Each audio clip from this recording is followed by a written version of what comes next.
부채 비율은 낮으면 좋다고, 유동 비율은 높으면 좋다고만 아시는 분들은 이 영상을 반드시 시청해 주십시오.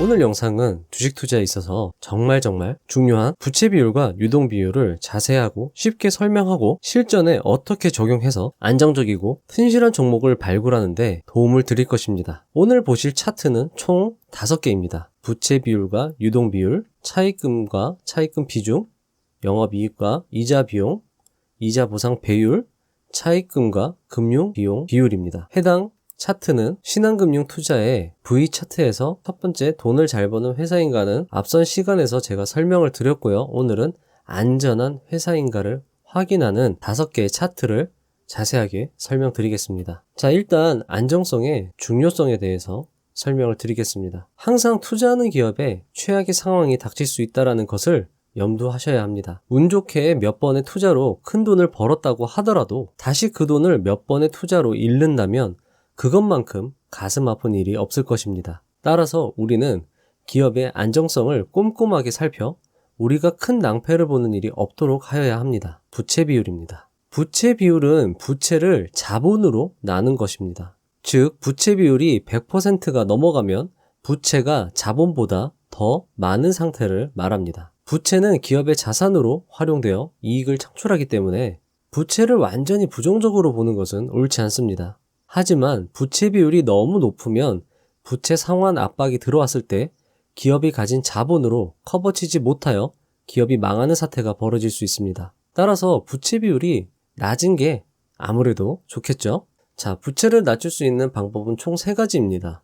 첫 번째, 부채가 줄어들면서 자본은 늘어나는 경우, 이게 가장 이상적입니다. 두 번째, 부채만 줄어드는 경우입니다. 해당 경우는 이자 비용이 줄어들지만 순이익을 만들어내는 근간인 자산이 줄어든다는 단점이 있습니다. 자, 세 번째, 자본만 늘어나는 경우입니다. 이 경우는 이자 비용은 그대로지만 순이익을 만들어내는 근간인 자산이 늘어난다는 장점이 있습니다. 자, 이 3가지에서 미묘한 디테일을 느끼실 수 있을까요? 이자 비용 감소는 확실한 순이익 증가를 보장해 줍니다. 하지만 이자 비용이 감소한 만큼만 순이익이 증가한다는 한계가 있습니다. 자산의 증가는 순이익의 증가로 당연히 연결되진 않습니다. 또한 순이익이 증가하더라도 순이익이 기대 이하일 수 있고 기대 이상일 수도 있습니다. 증가된 자산으로 사업이 잘 되어 대박이 난다면 순이익은 엄청나게 불어날 수 있습니다. 따라서 자산의 증가로 인한 순이익의 증가에는 한계가 없습니다. 즉 부채 비율을 보더라도 부채와 자본의 증감을 확인해야 하며 부채가 감소하고 자본이 증가하면 이건 정말 좋은 신호구나 라고 판단할 수 있고요. 부채만 감소하거나 자본만 증가하는 경우 어떻게 해석해야 할지, 어떤 것을 확인해야 할지, 그리고 그것들이 말해주는 기업의 성향을 파악하고 그런 기업들이 보여왔던 패턴들을 확인하고 앞으로 보여줄 패턴들을 예상하여 나만의 스타일에 맞는 종목을 발굴할 수 있는 힌트를 얻을 수 있습니다. 부채 비율 하나만 보고도 부채, 자산, 자본, 이자 비용, 순이익, 사업 전망, 기업의 과거와 미래 패턴 등 8가지 사항을 검토할 수 있습니다. 부채 비율이 낮으면 좋다고만 생각하는 사람과 부채 비율이 낮아지는 3가지 경우를 숙지하고 그것을 검토하는 사람의 차이는 극명할 것입니다. 그래도 역시 중요한 포인트는 부채 비율이 추세적으로 감소하고 있다면 좋다는 것입니다. 하지만 건설업과 증권업의 경우 부채 비율이 높을 수밖에 없는 산업이라는 것을 기억해 두시면 좋을 것입니다. 부채 비율이 산업별로 다르기 때문에 그냥 절대적으로 부채 비율이 몇 % 이하면 좋고 몇 % 이상이면 나쁘다라고 하는 것은 적절치 않다는 것을 말씀드리는 것입니다. 그리고 부채 비율에서 또 하나 중요한 게 있는데요. 바로 차입금입니다. 이 차입금이 왜 부채에서 중요할까요? 그것은 차입금이 이자 비용을 발생시키는 주범이기 때문입니다. 부채는 유동부채와 고정부채로 나눌 수 있고 유동부채 중에서도 이자를 유발시키는 차입금의 존재가 중요합니다. 부채 비율이 낮아도 차입금이 높다면 좋다고 볼 수 없다는 것이죠. 물론 부채의 한 종류라는 점에서 차입금 역시 마냥 나쁜 것만은 아닙니다. 일시적으로 차입금은 높아질 수 있습니다. 하지만 추세적으로 차입금이 증가하는 것은 정말 위험 신호로 생각하셔야 할 것입니다. 차입금은 다트 공시에 들어가서 연결 재무제표나 재무제표에 가셔가지고 요 부채 부분에 유동부채, 차입금 여기서 확인이 가능합니다. 유동비율입니다.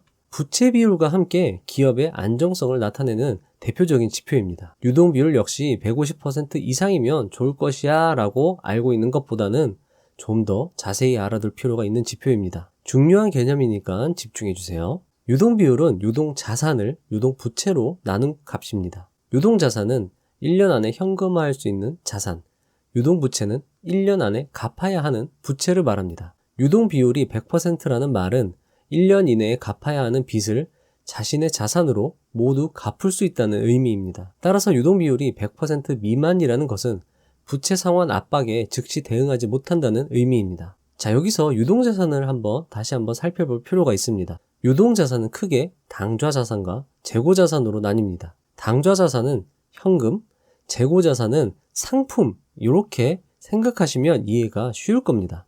물론 좀 더 자세히 알려드리자면 당좌자산에는 현금, 단기금융상품, 유가증권, 매출채권, 미수금 등이 있으며 재고자산에는 상품, 제품, 재고품, 원재료, 부재료, 저장품 등이 있습니다. 여기서 눈여겨봐야 할 것이 바로 재고자산입니다. 매출이 정체되어 있음에도 재고자산이 증가하는 현상은 기업의 영업에 큰 위험 신호로 볼 수 있습니다. 자, 재고자산은 역시 다트 공시에 연결 재무제표나 재무제표를 가셔서 상단에 자산이 나오고요. 그 다음 유동자산이 나오는데요. 이 유동자산 안에 이 재고자산이 나오죠. 재고자산은 여기서 확인이 가능합니다. 2분기 이상 매출액 증가가 없음에도 재고자산이 늘어나고 있다면 위험 신호로 파악하시면 될 것입니다. 자, 그럼 LGU 플러스의 부채 비율과 유동 비율 V차트를 한번 살펴보겠습니다. LGU 플러스의 경우에는 이 12년도부터 18년도까지 부채 비율이 추세적으로 하락하는 좋은 모습을 보여줬습니다. 자, 19년도부터 20년도까지 부채 비율은 증가했지만 2020년도부터 다시 하락하는 추세를 보이고 있어 전체적으로 괜찮은 모습을 보이고 있습니다. 부채 비율이 100% 이상이라는 점에서 자, 여기 보시면 부채 비율 좌라고 나와 있죠. 좌라고 나와 있는 거는 이 좌측 수치를 보라는 겁니다. 부채 비율이 좌측으로 가면 100% 이상이죠. 그런 부분에선 조금 아쉽지만 추세적으로는 안정적인 모습입니다. 유동 비율은 14년도부터 18년도까지 크게 증가하였습니다. 하지만 19년도부터 20년도까지 감소하다가 다시 20년도부터 증가하는 추세를 보이고 있습니다. 유동 비율이 지금 보면 유동 비율 우죠? 그러면 오른쪽 수치를 보셔야 되는데 130%를 넘어가지 못하고 있는 상황이네요. 그렇게 추세적으로는 좋지만 유동 비율이 절대적 값으로는 그렇게 높지 않다라는 것을 여러분들이 확인할 수 있습니다. 19년도부터 20년도 이 사이를 투자기라고 생각한다면 20년도부터 21년도까지는 이익 회수기라고 생각할 수 있습니다. 만약 그것이 확인했을 때 정말 그게 맞다면 LGU 플러스의 향후 추세를 기대해 볼 만합니다. 더욱이 유동 비율의 상승 추세가 부채 비율의 감소 추세보다 더 강한 모습을 보이고 있기 때문에 이건 역시 좋게 보여집니다. 부채 비율이 높아지고 유동 비율이 낮아진다면 두 가지 경우의 수를 생각할 수 있습니다. 첫 번째는 투자를 하는 경우고요. 두 번째는 영업이 원활하지 못해 빚에 의존하고 있다는 것입니다.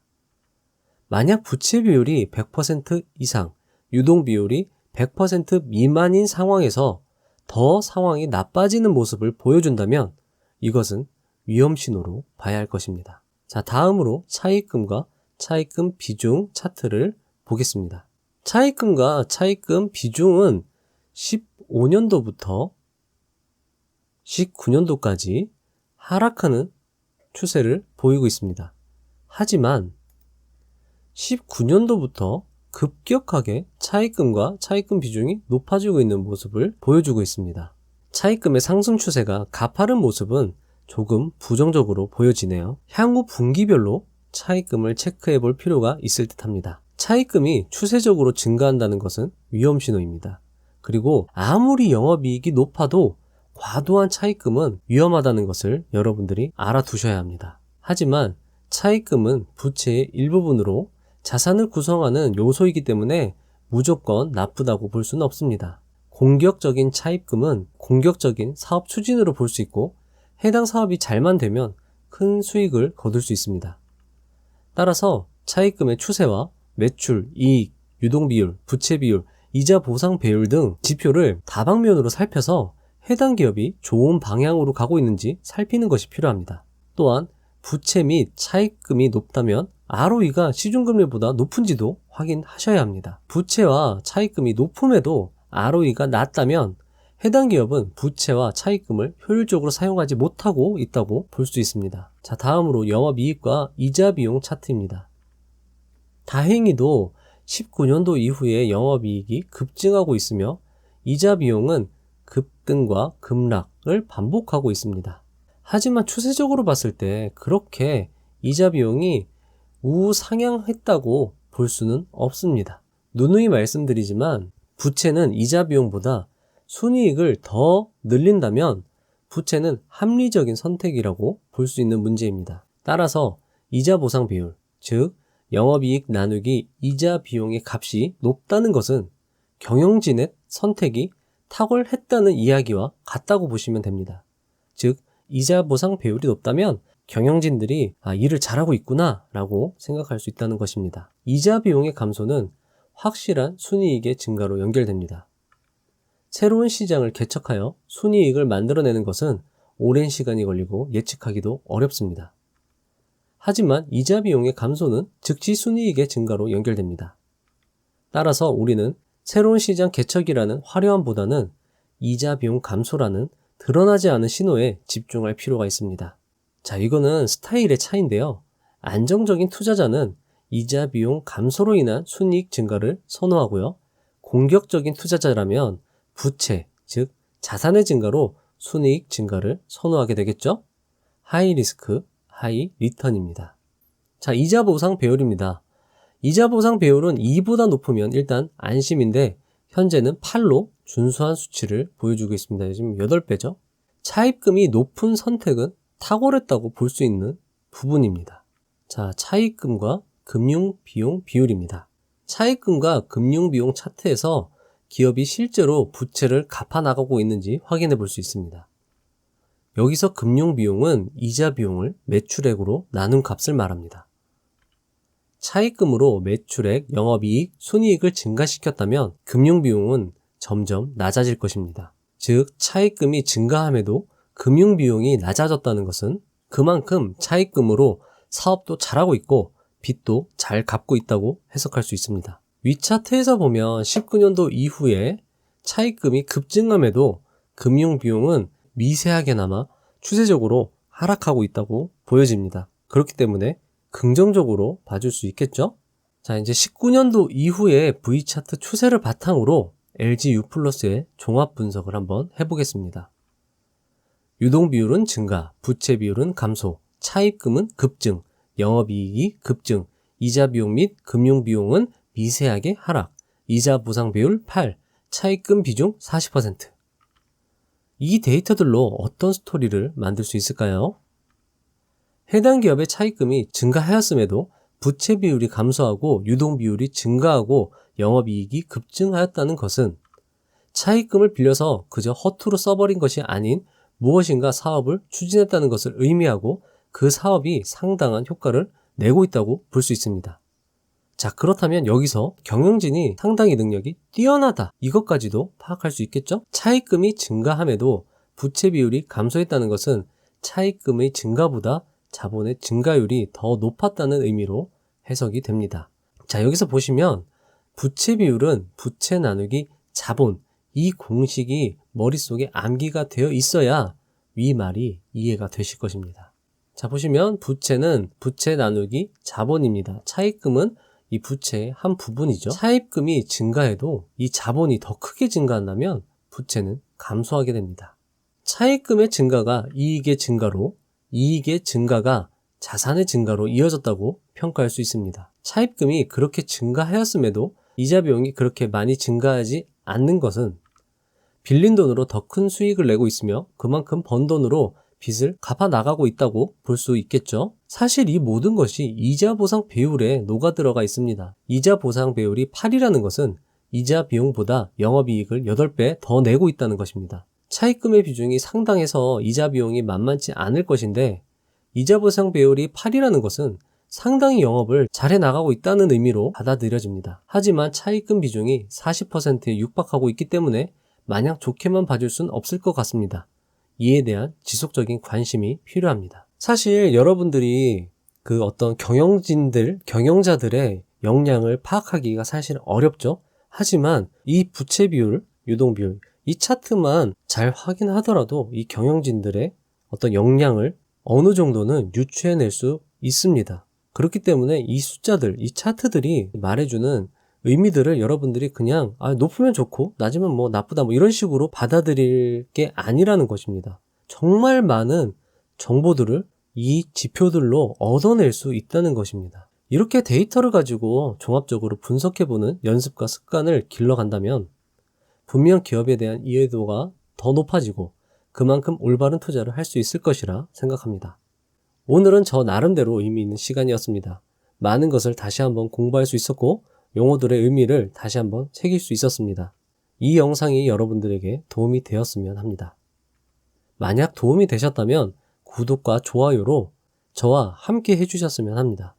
감사합니다. 부자가 되는 지름길로 저와 함께 달려가시죠.